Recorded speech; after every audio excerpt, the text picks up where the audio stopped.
atau fakir miskin. Pertanyaannya, dengan kekayaan melimpah yang dimiliki serta semua uang hasil mega korupsi yang didapatinya, benarkah pasangan Harvey Muiz dan Sandra Dewi masuk dalam golongan warga yang kurang mampu atau fakir miskin?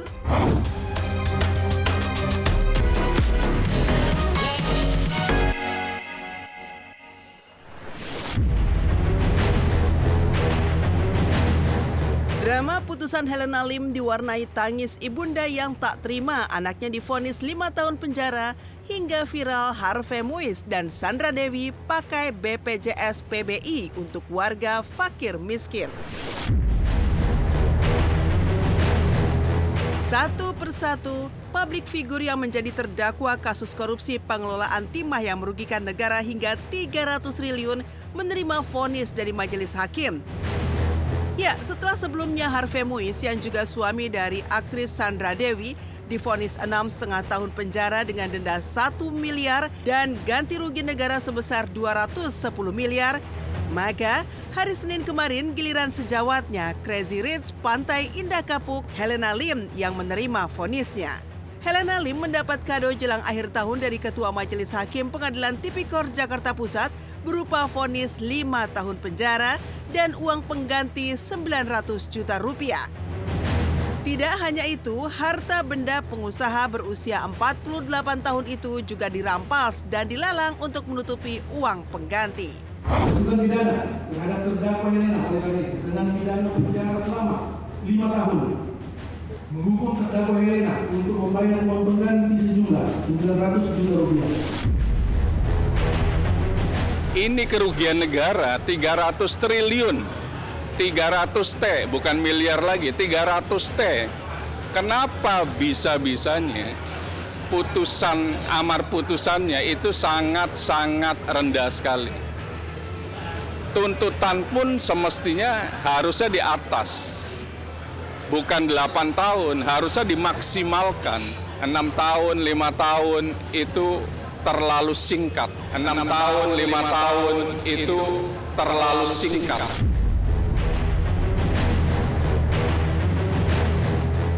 Makanya kan nggak fair ya, kenapa keadilan runcingnya ke bawah, kenapa nggak sama rata? Itu namanya kan bukan pengadilan. Kalau pengadilan kan berarti berasas adil, itu nggak adil.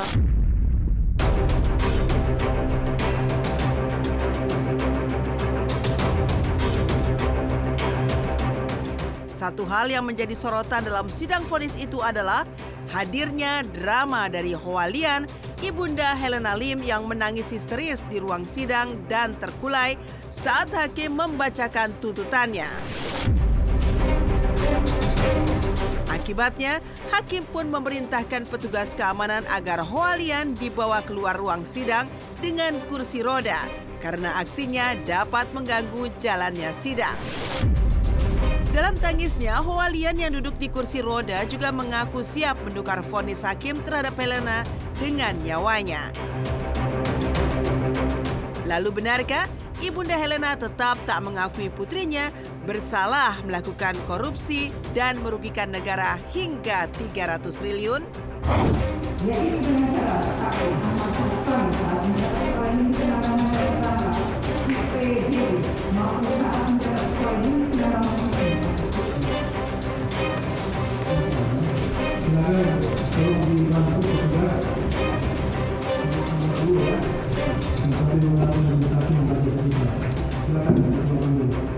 Ganti nyawaku tajir tapi anakku gak sakit.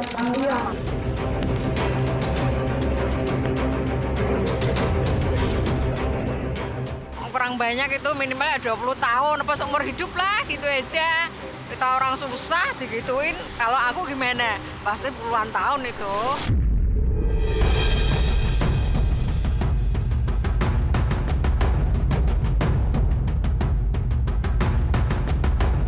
Tangis histeris Hoa Lian kembali pecah usai sidang. Ya, melihat putrinya keluar ruang sidang, sang ibu langsung memeluk Helena. Dalam peluknya, pasangan ibu dan anak ini terlihat langsung terlibat saling tangis satu sama lain. Hualian bahkan sempat meminta Helena untuk segera pulang lantaran tidak terima putrinya akan mendekam lama di balik jeruji besi.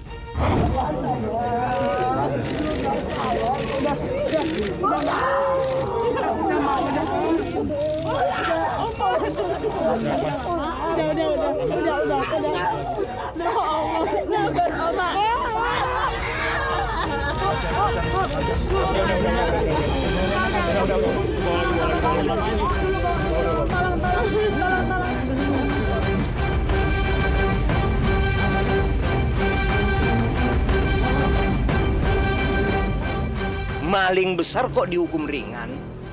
Ini nggak bener gitu. Kemudian putusan sereceh ini, sekecil ini begitu. Hakim itu adalah wakil atau representasi Tuhan. Nggak nemu. Rasa adili rakyat dengan representasi Tuhan nggak nemu. Jadi kami menyayangkan. Kemungkinan besar ya, mungkin tumbul ke bawah. Jadi seperti itu sih.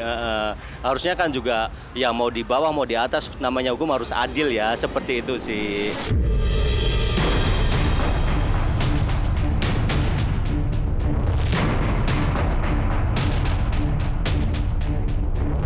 Putusan Majelis Hakim Pengadilan Tipikor Jakarta Pusat yang memvonis Helena Lim dan juga Harvey Muiz lebih rendah dari tuntutan jaksa penuntut umum, sontak menuai reaksi keras dari netizen. Bahkan selebgram Jerome Pauline pun ikut bereaksi dengan menyindir vonis ringan yang diterima Harvey Muiz. Ya, lewat hitung-hitungan matematis terkait uang korupsi yang diduga dikantongi Harvey Muiz, maka dengan uang 1 triliun yang dikantonginya, maka Harvey bisa mendapat uang korupsi 20 juta rupiah per jamnya. Dapat 1 triliun tapi harus dipenjara 6 tahun. Worth it atau enggak ya? Coba kita hitung. Oke, 1 triliun itu nolnya ada 12 guys. Jadi 1 kali 10 pangkat 12 gitu ya. Kita bagi 6 supaya kita dapat penghasilan per tahunnya. Kita 167 M. Jadi per tahun dapat segini. 1 tahun kan 12 bulan. Coba kita hitung ya. 167 dibagi 12. 13,9 M per bulan. Kita anggap 1 bulan 30 hari, maka kita bagi 30, 460 juta per hari. Kalau kita mau hitung per jamnya guys, kita bagi 24 jam ya, kan 1 hari kan 24 jam. Jadi 460 kita bagi 24, itu sekitar ya anggap aja 20 juta per jam. Jadi kalau misalnya dapat 1 triliun sama 6 tahun tapi harus dipenjara, per jamnya kali penjara dapat 20 juta rupiah guys. Apa kabar nih? Waduh, ini dari Silat ya. Thank you banget loh udah dateng. Ya ini marmer semua, marmer dari Itali semuanya. Ini jam tangan susah didapat loh. Kebetulan saya baru dapat 1. Yang ini limited edition. 1 dinnya cuma 500. Yang saya pakai juga lumayan. Diamondnya paling minimum juga di atas 1 miliaran. Itu tanpa diamond gitu. Ini sekitar 500 jutaan. Ya, mungkin yang ini lebih mahal. Ini hampir 1 miliar. Itu ada mobil, kira-kira mau dilihat?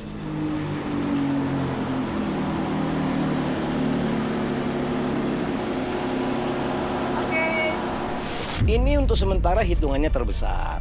Tetapi mungkin di depan hakim terkecil, kan mungkin begitu ya. Kalau untuk hukumannya kurang Kak, untuk penjara cuman segitu. Mungkin bisa dihukum yang lebih berat lagi.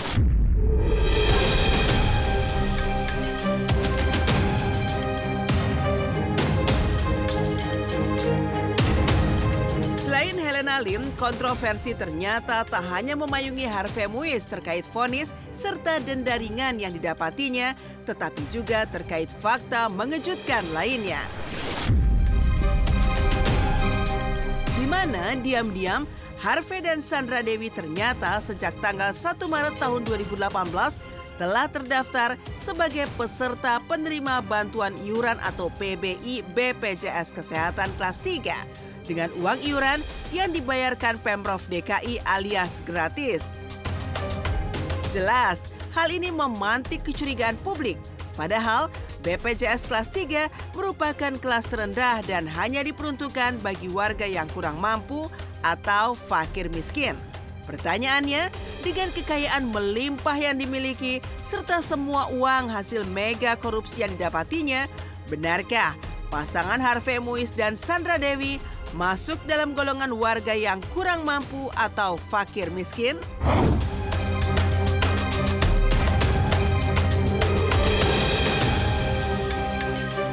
Awal mulanya memang tahun 2017 sampai dengan 2016 kita melakukan percepatan untuk UHC.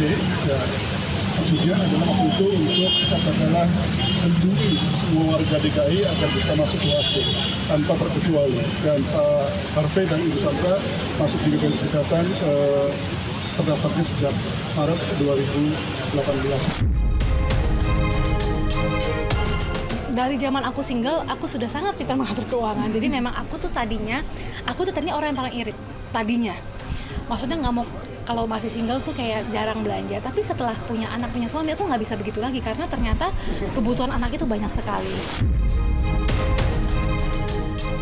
Kok bisa-bisanya Pemda DKI membayari orang yang tidak miskin? Atau sebaliknya, kok bisa-bisanya data orang kaya kok jadi miskin? Nah, ini menjadi polemik. Ini publik berhak. Jadi jangan disalahkan kalau publik menagih. Apa yang terjadi? Yang melakukan kesalahan ini, fraud ini fraud, penipuan loh. Pemda DKI atau keluarga mereka? Harus dicari tahu. Banget, salah sasaran banget. Sekarang Sandra Dewi aja. Kalau untuk tasnya aja, satu aja bisa untuk rumah saya. Tidak sesuai itu. Nggak masuk di akal lah, logikanya udah nggak masuk.